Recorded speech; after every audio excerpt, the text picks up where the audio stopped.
Good morning students. Exercise 5.2ல 9th maxல 3rd first subdivision பார்க்க போறோம். Show that the following points taken in order form an isosceles triangle. Isosceles triangleனா ஒரு triangleல ரெண்டு side ஈக்குவலா இருந்ததுன்னா அதுதான் என்னது isosceles triangle அப்படின்னு நம்ம சொல்லலாம். இப்போ பாருங்க first subdivision பாருங்க. அவங்க வந்து டேக்கன் இன் ஆர்டர் அந்த கொஷின்லேயே பாருங்கள் பாயிண்ட்ஸ் டேக்கன் இன் ஆர்டர் ஆர்டராக எடுத்து தான் நீங்கள் வந்து பண்ணணுங்கிற மாதிரி தான் அவங்க சொல்லியிருக்காங்க. ஆர்டராக எடுத்துக்கணும். அவங்க என்ன பாயிண்ட்டு கொடுத்தாலும் இப்போ அவங்க set of pair of points 3 இது கொடுத்துருக்காங்க அப்படின்னா நம்ம வந்து ஒரு கிராஃப் வரைஞ்சி அதில் நீங்கள் பாயிண்ட்டை பிளாட் பண்ணிங்கன்னா ஆர்டராக என்ன வருதோ ஏ எது வரும், பி எது வரும், சி அதுக்கப்புறம் தான் நீங்கள் வந்து ப்ராப்ளமை சால்வ் பண்ண ஆரம்பிக்கணும். அப்போ கிராஃப் வரையும் போது இது எக்ஸ் ஆக்சிஸ், இந்த பக்கம் இருக்கிறது வந்து என்ன வரும், ஒய் ஆக்சிஸ். அதெல்லாம் உங்களுக்கு ஆல்ரெடி தெரியும். இப்போ பாருங்கள், இப்போ இது வந்து எக்ஸ் இது ஒய் அப்படி தானே. அப்போ இது 5 இது 4.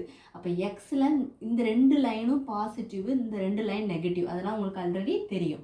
அப்போது இதில் வந்து 5னா இந்த பக்கம் வரும், ஒய்யில் வந்து 4 வந்ததுன்னா இந்த பக்கம் வரும். ஸோ அப்போ இது வந்து ஏ. அடுத்து பி வந்து எக்ஸில் வந்து 2, ஒய்யில் வந்து 0.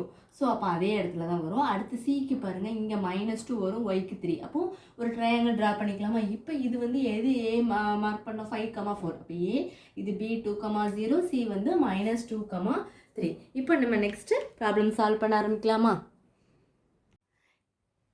ஏபி கண்டுபிடிக்கலாம். 5, 4, 2, 0. இப்போ distance formula எழுதிக்கலாமா? √(x2 - x1) + y2 - y1 x2 ஓட வேல்யூ 2 -x1 ஓட வேல்யூ 5 + y2 ஓட வேல்யூ 0 -y1 ஓட வேல்யூ 4 இப்போ இதுலேருந்து இதை சப்ட்ராக்ட் பண்ணும்போது -3 கிடச்சிருமா? ப்ளஸ் இதை பண்ணும்போது -4 இப்போ 3 ஸ்கொயர் பண்ணால் என்ன வரும், 9 + 4 ஸ்கொயர் பண்ணால் 16 ஆயிரும். ஆல்ரெடி எப்படி பண்ணணும்னு சொல்லியிருக்கேன். -3 -3 × -3 ப்ளஸ் ஆயிரும். 3 பண்ணும்போது 9 ஆயிரும்.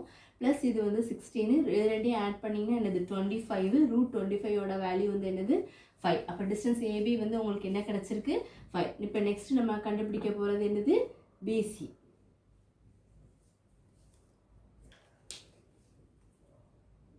BC பாருங்க 2,0 -2,3 D which is equal to √(x2 - x1) + y2 - y1 x2 இருக்க இடத்துல என்ன போடலாம், -2 -x1 இருக்க இடத்துல -2 + y2 இருக்க இடத்துல 3 -y1 இருக்க இடத்துல 0 இப்போ ரெண்டுமே சைன் சேமாக இருக்குது. அப்போ 2 2 ஆட் பண்ணணும். -4 ப்ளஸ் 3 0 இது பண்ணிங்கன்னா என்ன வரும், 3 இப்போ -4 என்ன வரும், 16 ஆயிரும்.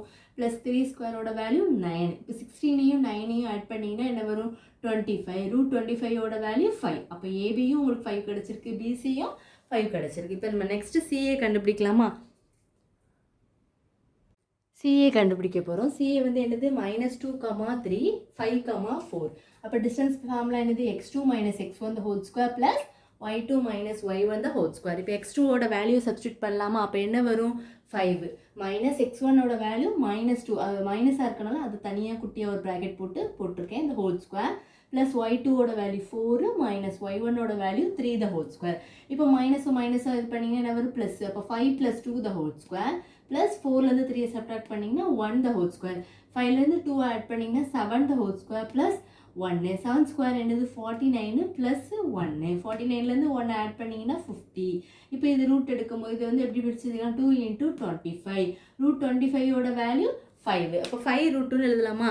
அப்போ நம்மளுக்கு ஆல்ரெடி ஐசோசெல் ட்ரையாங்கிளில் ஏதாவது ரெண்டு சைடு வந்து ஈக்குவலாக இருக்கணும். ஆனால் ஏபியும் பிசியும் ஈக்குவலாக இருக்குது. சிஏ வந்து 5 √2 வந்திருக்கு. அதாவது அது ரெண்டையும் ஆட் பண்ணிங்கன்னா 10, இதை விட அது அதிகமாக தான் இருக்குது. ஸோ அப்போ ஆன்சரில் நீங்கள் எடுத்து எழுதும் போது எப்படி எழுதணும்னா, அப்போ here AB plus BC greater than CA and இப்போ ஏபியோட வேல்யூ 5 கிடச்சிருக்கு, பிசியோட வேல்யூ 5. ஆனால் சிஏ வந்து 5 √2. அப்போ நான் ரெண்டையும் ஆட் பண்ணிங்க 10, அதை விட இது கிரேட்டர் தென், அதனால தான் அப்படி எழுதியிருக்கேன். இப்போ பாருங்கள், ஆனால் இது ரெண்டும் வந்து உங்களுக்கு ஈக்குவல் கிடச்சிட்டனால அது என்னதான், ஏதாவது ஒரு ரெண்டு சைடு உங்களுக்கு ஈக்குவலாக இருந்தாலே அது என்னதான் ஐசோசெல் ட்ரையாங்கிள். ரொம்ப ரொம்ப important. Some collinear isosceles triangle right angle இந்தமாரி கொஷின்ஸ் கேட்டாலே நல்லா பார்த்துக்கோங்க.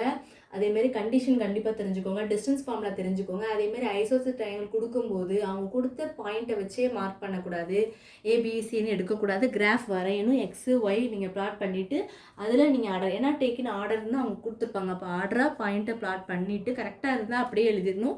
அப்படி இல்லைன்னா ஆர்டராக எழுதிட்டு தான் நீங்கள் வந்து ப்ராப்ளமை ஒரு ஸ்டெப்பாக ஏபி கண்டுபிடிக்கணும், பிசி கண்டுபிடிக்கணும், சிஏ கண்டுபிடிக்கணும், ஒரு ஸ்டெப்பாக நீங்கள் சால்வ் பண்ண ஸ்டார்ட் பண்ணணும்.